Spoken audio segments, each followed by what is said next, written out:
Hello everyone, this is Professor DePaulo. Welcome you back to Psych 265 fully online, research in psychology, and today we're going to be talking about how to write the title, the abstract, and the reference section of the APA manuscript. So the title page is very basic, and here are the instructions I've provided you. You want the title of the paper, the author's name, and the institutional affiliation basically centered a little bit more than above midway on the page. And then you also want running head and the title of the paper. So basically, here's our header. In their header, you're going to want the words running head, like this, with a colon. So you see that the running is capitalized, everything else is not capitalized. So you want the running head here on the top. And then we want the first few words of our full title. So you're going to need to come up with a full title first. So let's do that first. Basically, it's, less than 10 words that describes what the study's about. And that can vary, really. But we're looking at factors that are affected or factors related to COVID health outcomes. So I can write something like this. Obviously, you're going to write something different.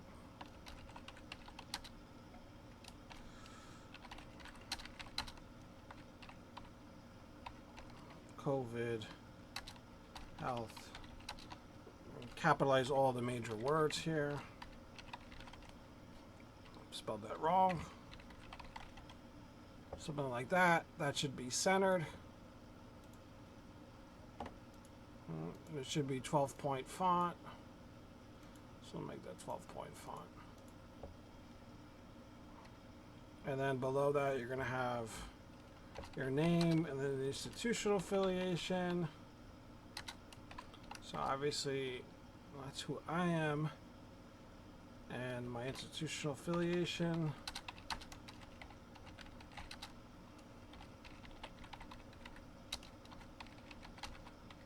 If you want, you can write City University of New York below that. I find that helpful sometimes with BMCC because a lot of people don't know what BMCC is. And so if you say City University of New York, they're like, oh yeah, I know that. CUNY. Especially at conferences. So something like that. You don't need to write classroom or anything. Just the title, your name, the name of the institutional affiliation, which is Borough of Manhattan Community College, and if you want to add City University of New York, that's fine. So now let's go back up to this running head, which is in the header. And in all capital letters, we're going to write the first few words of the full title. So I'm just going to write psychological factors. Make sure everything is capitalized. All I have to do is write the first 2 or 3 words of the full title in all caps. So running head, only the R is capitalized. There's a colon, and then the short title is in all caps. Now, this short title is going to go on every page, not just the title page. So the words running head are only going to be on the title page. The word short, the short title itself, the psychological factor, is going to be on every page. It's going to be the short title on every page in the header, and then the page number on every page. So obviously this is page 1. I go back. Label 1, and that's it. And then you're done with the title page. So full title, which should be no more than 10 words about. 7 to 10 words is probably what you want to aim for. Your name. I put my title afterwards because that's basically how you write a manuscript. If you have a title to put afterwards, your degree, right? You don't have to put that. I could just take that out if I want, but if I'm submitting a manuscript, I generally put my degree afterwards. The name of the institutional affiliation, where you're writing the paper, which is Borough of Manhattan Community College. And then if you want, optionally, City University of New York just clarifies because we're part of the City University of New York system, even though we're one of 20 places. So that should be slightly above the midway point of the page. And then the header, you're going to have the words running head, only R is capitalized, colon, and then the first 2 or 3 words of the short title should be in all capital letters. And then page 1 in the top right. Then on subsequent pages, you're going to have to get rid of the words running head. So on subsequent pages, you're going to have this short title only, right? And then you're going to have the different page numbers, page 2, page 3, page 4, etc. You're not going to have the word running head on subsequent pages. So when you go down to a subsequent page, get rid of running head. And obviously you can actually do this by keeping the title page different from the subsequent pages, but you're going to get rid of the word running head on all subsequent pages. And that's it for that title page. The abstract should start on its own page, so that's going to be on page 2 for the abstract. Now let's talk about now one caveat before I move on to the abstract. Please come up with a different title. I don't want to see 25 titles that are exactly the same as what I've written. I just made up an example of a title. Make up your own title. 7 to 10 words. Take the first 2 or 3 words and make that your short header. Your short title, I should say, next to the words running head on the title page. Okay, so let's move on to the abstract, which should be on page 2. Writing the abstract instructions. There's 2 or 3 sentences to describe the objective of the research, the purpose of the research. That you should get from the introduction that you wrote. And then 1 or 2 sentences on the methodology. That you can get from the method section that you wrote. An overview of the findings and results of the study. That's 1 or 2 sentences. That should be from the discussion. You do not want to use statistics in the abstract. So don't use any of the statistical language that I've provided in the results section. Go back and talk about what you wrote at the beginning of the discussion section. And then obviously the conclusion of the study is also in the discussion section. So make sure you include the one result that was somewhat supported, the moderate correlation that we had there at the end of the discussion. So we supported one hypothesis of the 5.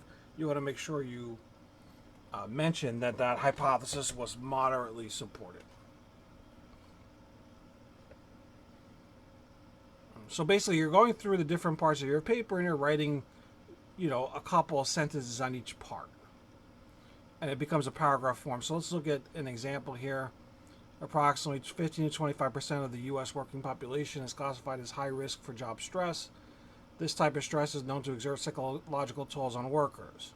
So these first 2 sentences here are from the introduction of this paper. Sort of, what is the problem? What are we looking at? And we're looking at job stress here. And why is it important? It's taking a psychological toll on workers. Now you see this third sentence sort of tells the reader, like, why is this study different from other studies? So this study is different because, however, less is known about the impact of job stress on physical health and how current findings translate to clinically relevant outcomes in everyday life, such as susceptibility to the common cold. So this third sentence here is basically talking about the importance of this study. Like, why is this study different? So you need at least 2 sentences talking about why are we studying these things and why is it important?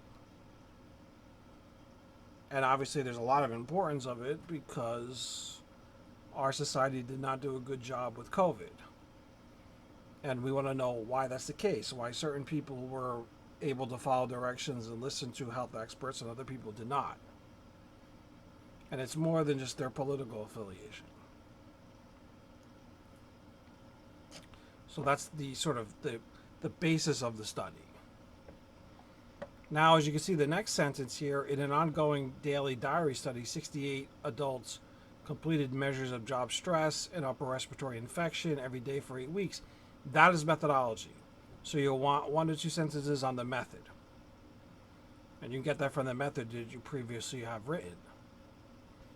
Preliminary analysis showed that males who had busier days at work endorsed a greater number of total upper respiratory symptoms. Additionally, males who reported lower perceived job security and less supervisor support were sick with upper respiratory infections on more days across the study than were those with greater job security and supervisor support. Among females, endorsing more busy days was associated with greater endorsement of upper respiratory symptoms. So these are the results without the statistical jargon. And so you want to mention what was supported and what wasn't supported out of our 5 hypotheses here. Especially focus on the one hypothesis that was somewhat supported. And then the final sentence is the conclusion. Here they say the findings expand our understanding of links between job stress and immune functioning by elucidating effects of clinically relevant health outcome. So that's basically a conclusion of the study, which you should have towards the end of your discussion section. You want a 1-sentence conclusion. So this abstract should be written as a paragraph with the word abstract at the top. So you're going to put the word abstract on page 2, center it, and then write, and then have a space, right? And then write a whole paragraph. That's the abstract. It should be less than 150 words. So the abstract should be 150 words or less. And as I showed you, you're going to write a couple sentences from the intro, 1 or 2 from the method, 1 or 2 from the results, and 1 or 2 from the discussion. And that'll be your abstract. That's kind of tricky to write, but if you've written the other parts of the paper, you're just really summarizing those parts here. The abstract is what everybody reads before they decide if they're going to read the article. So this title looks interesting. Let me read the abstract. Oh wow, the abstract looks interesting. Maybe I should read the whole article. Right? People skim the abstract to decide whether they're going to read this article or not, especially when they're doing research. Is this something I want to use for my research study? You have to make that determination by reading the abstract. So the abstract should be brief, but it should be chock full of information, especially the most important parts of the study. And then finally, we have a reference section. So the title page is the first page, the abstract is the second page, the reference page is at the end. You're just going to write the word references centered at the top of the page. And we're going to write in APA format. Now, I've provided you some details about how to do this, but the easiest way to do this is just Google Scholar.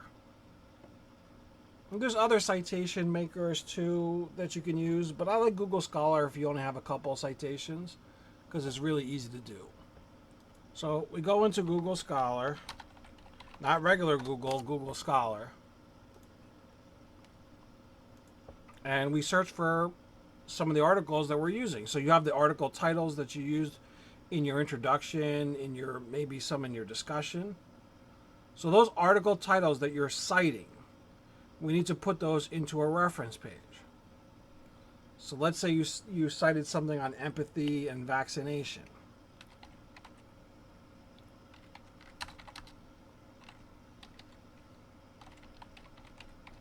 I don't know what the title of the article you used.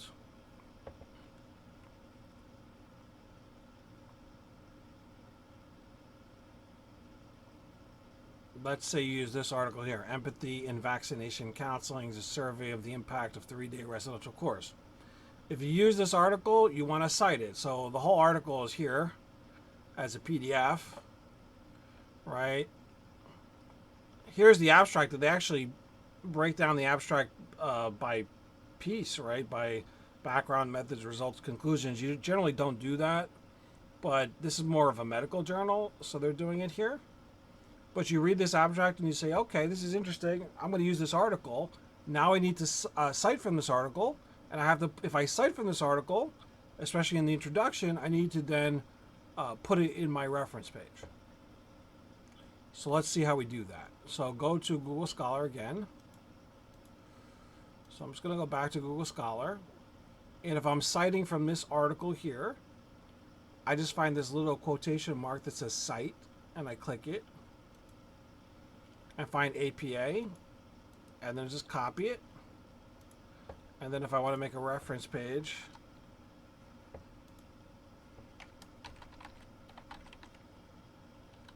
I can actually spell it right.